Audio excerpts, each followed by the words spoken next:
You know, when you think about global sports, you usually picture one clear organization at the very top calling all the shots. But with cricket, well, the picture gets a whole lot murkier. You've got the official story, and then you've got the story of where the real power lies. So let's dig in and figure out who's actually running the show. So yeah, that's the big question, isn't it? Who is really in the driver's seat of the global game?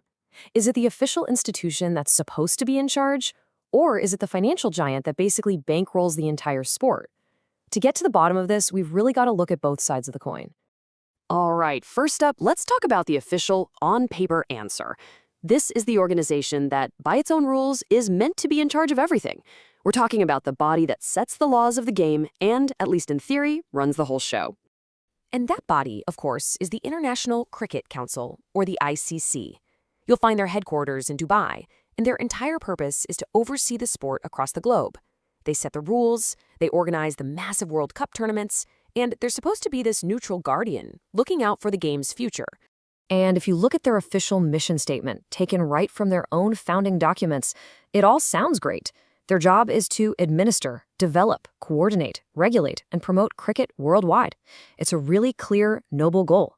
The ICC is supposed to act in the best interest of the entire sport, from the huge, powerful nations down to the smallest emerging teams. That's the ideal anyway. Okay, but now let's switch gears and talk about the other major force in world cricket. And this isn't some global body. Nope, it's a national one. But its influence, wow. Its influence stretches way beyond its own borders. I'm talking about the Board of Control for Cricket in India, better known as the BCCI. Just look at this number. It's absolutely staggering. Almost 90% of cricket's entire global audience comes from the Indian subcontinent. Think about that for a second. It's a massive concentration of the market, and it means one simple thing. Wherever Indian fans go, the money is sure to follow. This is the bedrock of the BCCI's incredible power. And if you want to put that financial power into perspective, how about this? Over £1 billion. That was the price tag for just one broadcast deal for the Indian Premier League, the IPL, all the way back in 2018. The IPL is the BCCI's hugely popular franchise league. It's this short, explosive version of cricket, and its financial power is felt all over the world. So here's the really crucial part. The IPL didn't just make the BCCI incredibly rich, it completely changed the game itself. It took the slow, traditional, kind of British game and repackaged it into this fast-paced, high-octane entertainment product, a lot like you see in American sports. By creating the most profitable cricket league on the entire planet, the BCCI basically created its own center of gravity in the cricket universe.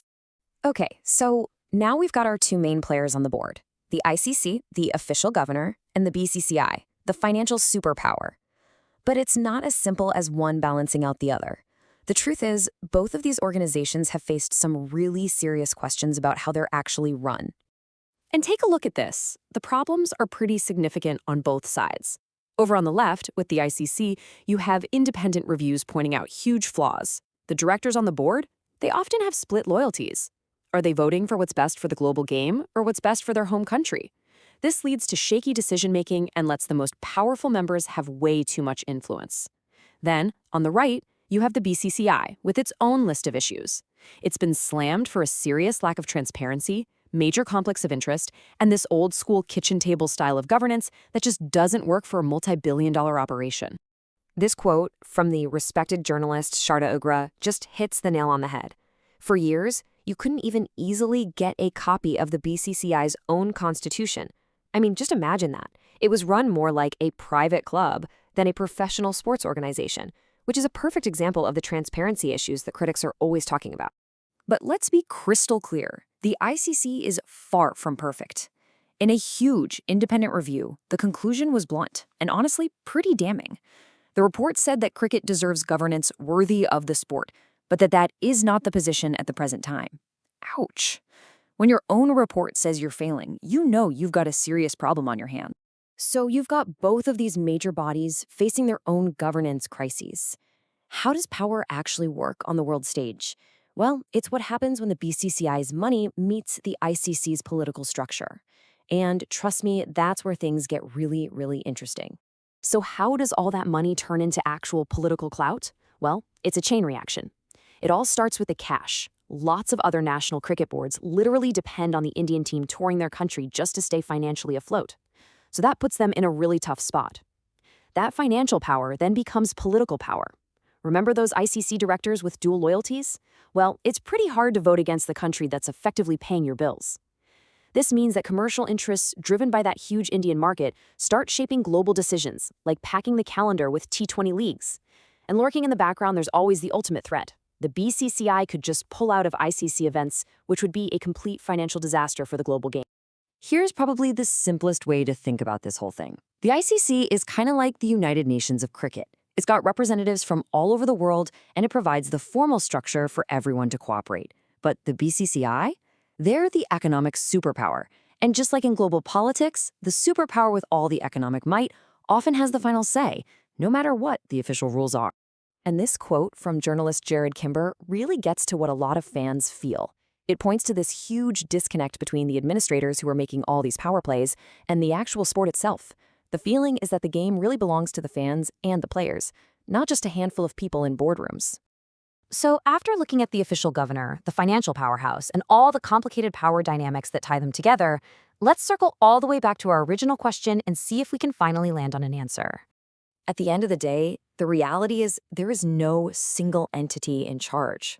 What we really have is a dual power structure.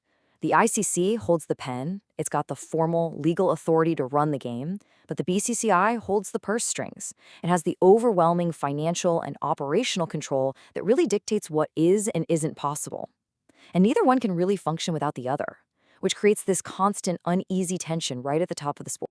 And that leaves us all with one final big question. Cricket is a sport that's famously built on ideas of fairness and integrity, what we call the spirit of the game. But when so much power and so much money are concentrated in one place and the governing bodies themselves have so many flaws, can the way cricket is run ever truly live up to the ideals of the sport it represents?